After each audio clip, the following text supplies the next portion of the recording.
बंद करो, बंद करो, बंद करो, बंद करो, बंद करो, बंद करो। योगी मोदी हाय हाय, हाय हाय हाय हाय, वोट चोर गद्दी छोड़, गद्दी छोड़, इंकलाब जिंदाबाद, जिंदाबाद जिंदाबाद, इंकलाब जिंदाबाद, जिंदाबाद जिंदाबाद, वोट चोर गद्दी छोड़, गद्दी छोड़, गद्दी छोड़, पीडीए मिलकर कहो वोट चोर बंद करो, बंद करो, बंद करो, पीडीए मिलकर कहो वोट चोर बंद करो, पीडीए की यही पुकार, पीडीए की। हम लोगों ने SIR और वोट कटने के खिलाफ में यूरिया जो चोरी हो रही उसके खिलाफ में आज ज्ञापन दिया।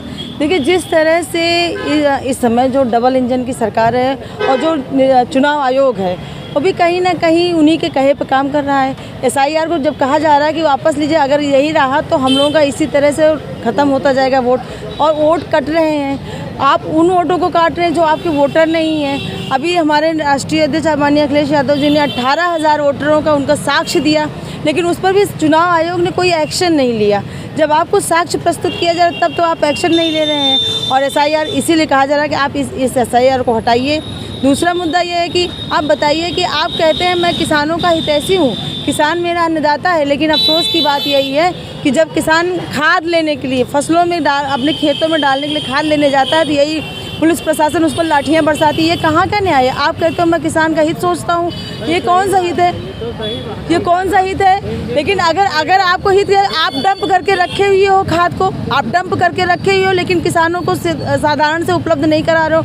बताइए 4-4 बजे से किसान लाइन लगाता है तब जाके उसको खाद मिलती है, वो भी नहीं मिलती, वो भी नहीं मिलती है। लेकिन अगर इसी तरह से जिस तरह से वो खादों को चुरा रहे हैं, बिजली चोरी कर रहे हैं, किसानों को किसी तरह की कोई सुविधा नहीं दे रहे हैं, तो बताइए फसलें कहाँ से होंगी? खाद को लेकर अभी देखिए ऐसा है, शासन है, प्रशासन है, जिसका शासन उसी का प्रशासन होता है, ये आप भी जानते हैं। और आप पत्रकार हैं तो कहीं ना कहीं आप लोग भी उन्हीं के पात्र की करेंगे। लेकिन जो है जब ऐसी बात आएगी, देखिए जो किसान परेशान है, हम खुद देख रहे हैं हमारे गांव में लोग खाद नहीं पा रहे हैं। धान की फसल खड़ी है, अब उनको खाद चाहिए लेकिन खाद मिल नहीं रही है। आप सोसाइटी जाते हैं, लंबी लंबी कतारें लगी होती हैं, पुलिस प्रशासन उन पर लाठी बरसा के उनको हटाने का काम कर सकती है। स्टोर पूरा भरा हुआ है लेकिन वो खाद देने का काम नहीं कर रही। तो ये कहाँ का हित है? आप बताइए।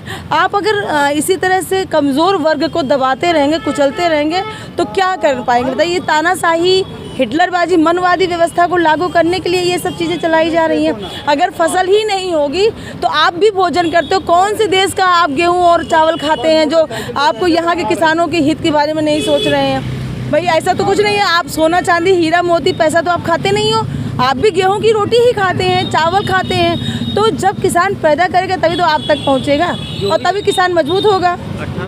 हमारे नेता माननीय अखिलेश यादव जी ने बहुत उस पर खोज की, जांच की, पड़ताल की। ऐसे नहीं किसी को डाटा पेश किया जाता है, डाटा तभी पेश किया जाता है तब हम उस पर काम करते हैं।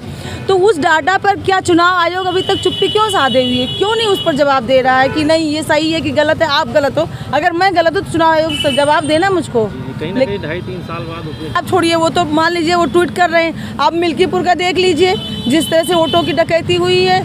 आप यहाँ अयोध्या ही देख लीजिए, ये अयोध्या केवल इतने से ही नहीं जीतते और वोटों से जीतते, लेकिन यहाँ भी कहीं ना कहीं दबंगई की गई थी। लेकिन जिस तरह से मिल्कीपुर में वोटरों की हत्या की गई, मतलब उनके अधिकारों का हनन किया गया, वो वोट नहीं डाल पाए। क्या आपको नहीं लगता 1,45,000 40,000 वोट जो हमारा सत्ता पक्ष का विधायक पाया है वो पा जाता?